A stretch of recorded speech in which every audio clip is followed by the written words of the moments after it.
Saudações Dux e Duqueses Tricolores, aqui quem fala é Duque Tricolor, para mais essa análise de Fluminense e Libertadores. Esse vídeo aqui vai ser especial porque eu quero que favorite, porque esse vídeo vai ser importante para o nosso futuro de Libertadores. Então sente no sofá ou na poltrona, deite na cama, relaxe e me escute falar sobre essa situação. Você vai entender o porquê dos dois vídeos, nas duas partes do vídeo. A primeira parte é justamente com essa aqui, ó. Fluminense leva a melhor sobre Palmeiras na audiência em estreia na Libertadores. Vamos com calma, vamos falar sobre isso, mas eu vou fazer uma pré-análise sobre. Fluminense ele chega na Libertadores em terceiro colocado, que não é que é uma coisa grandiosa. Em primeiro foi o Palmeiras, o segundo foi o Internacional, e em terceiro foi o Fluminense, e deixamos para trás Corinthians, que tem um elenco mais rico do que a gente, Atlético Mineiro, Atlético Paranaense, Flamengo. Todos daí tem no mínimo o dobro ou o triplo do dinheiro que foi investido no elenco inteiro. No elenco inteiro. É só para você ter uma noção de como é que o Fluminense está gerindo muito bem o seu dinheiro. Mesmo achando que em algumas situações dava para melhorar a situação. E uma outra pré-análise é justamente entender qual o tamanho da torcida do Fluminense e qual o tamanho da torcida do Palmeiras. E hoje a torcida do Palmeiras é maior do que a do Fluminense. Se a gente fala que o clássico dos milhões, que são os clássicos das duas maiores torcidas do Rio, é Flamengo e Vasco, e só para você ter uma ideia, se você pegar 10 pessoas qualquer aqui no Rio de Janeiro, você vai ter uma relação de 5 torcedores do Flamengo, 3 torcedores do Vasco, 1 do Fluminense e 1 do Flamengo. Isso pegando no extrato. Se a gente pegar 10 vezes esse mesmo extrato, só vai ter uma variação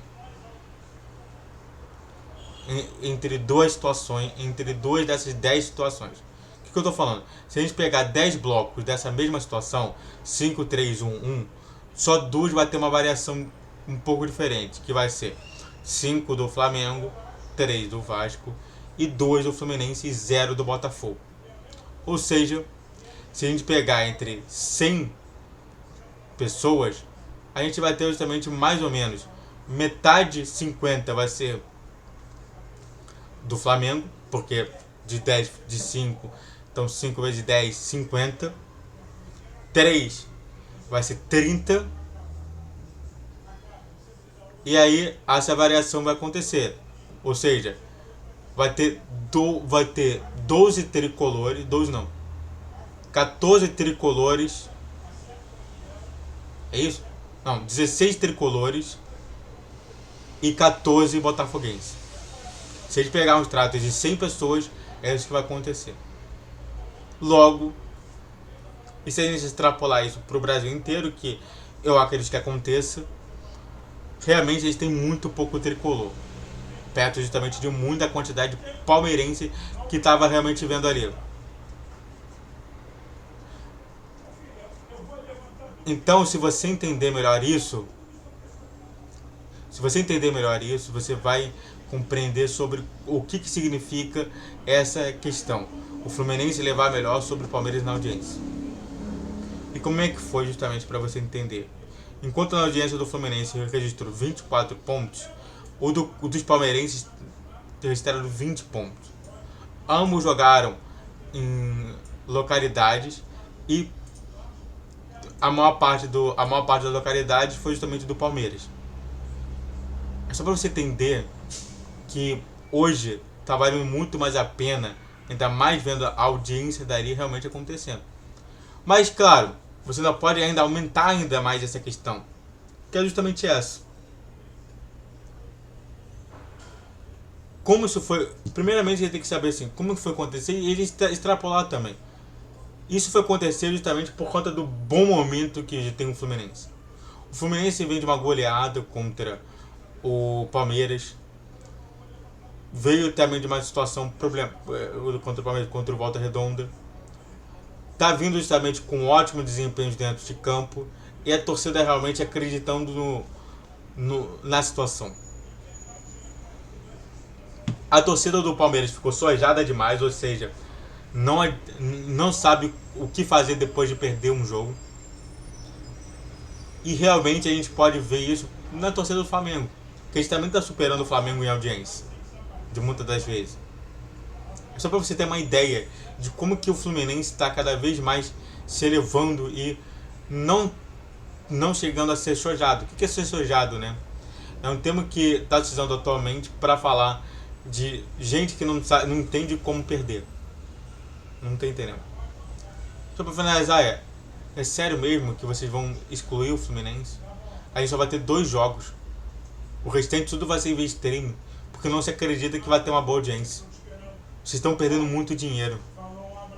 E vão perder mais dinheiro ainda contra o Fluminense. Antes de a gente continuar falando mais sobre esse tema, eu quero que você faça tudo que está escrito aqui. Se inscreve no canal, faz tudo para você que curte, comente, compartilhe. Rede está na descrição desse vídeo todos os dias 10, 12 e 20 horas. Clique na tela para me ajudar com qualquer valor e vamos falar mais sobre Libertadores. E bom, erro ou má vontade, diz Felipe Melo sobre a arbitragem contra o Sport Cristal. E de novo a gente vai falar sobre a arbitragem, vamos falar sobre a situação. Primeiramente a gente tem que falar sobre a arbitragem da Conmebol segue errando contra o Flu e times do Brasil. Eu não vou falar somente do Fluminense. Vou falar sobre o time do Brasil.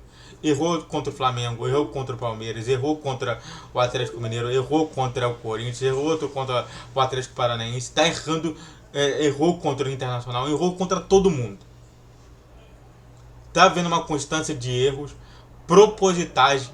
Não é totalmente loucura a mim. Erros propositais contra times brasileiros. E é muito estranho isso. É claro que eu vou falar minha hipótese, mas é claro que realmente existe justamente uma constância aí. Erros contra times brasileiros. O Fluminense foi completamente prejudicado contra o time do Sport Cristal. Se fosse um árbitro decente europeu vindo pra cá, ficaria com vergonha de ver o que aconteceu. Ainda mais com um árbitro que é conhecido internacionalmente, que é o Vilmar Rodan.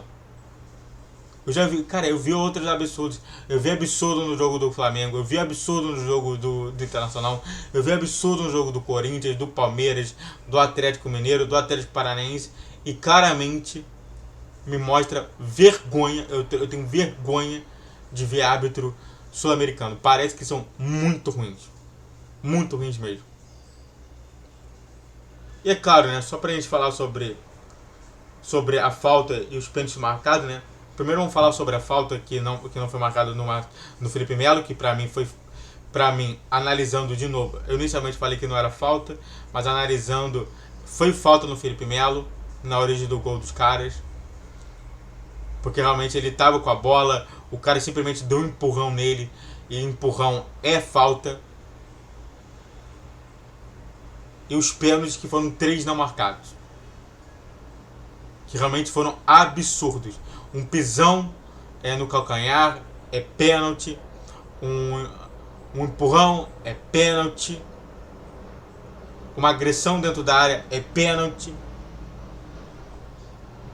Olha, o campeonato não é contra os times, não. O campeonato é contra os juízes, cara. Os juízes estão péssimos.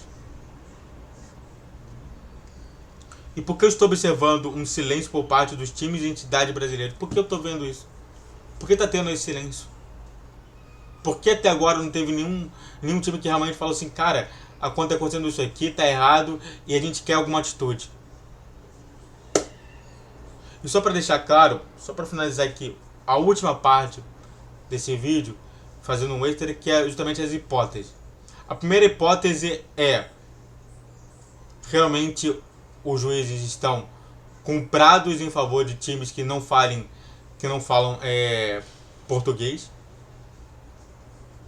Eles odeiam gente que fala português. Isso é caso de xenofobia claro por parte de árbitros sul-americanos. Ou do outro, árbitros sul-americanos não sabem o que é futebol. E é por isso que mantém um time sempre na mediocridade. Não é à toa que sempre vai ter um time brasileiro sendo campeão da Libertadores. Enquanto os árbitros não saírem dessa mediocridade, o futebol não vai pra frente. É impressionante isso. O árbitro é medíocre, o futebol é medíocre, isso tudo se conecta. É triste, mas espero melhores. Muito obrigado a todos que assistiram, eu fico por aqui. Se inscreva no canal. Faça o tiro pra você que é coach, comente, compartilhe. Redes sociais na descrição de vídeo todos os dias, 10, 12, 20 horas. Pix na tela e vamos ficar de olho. Saudações tricolores.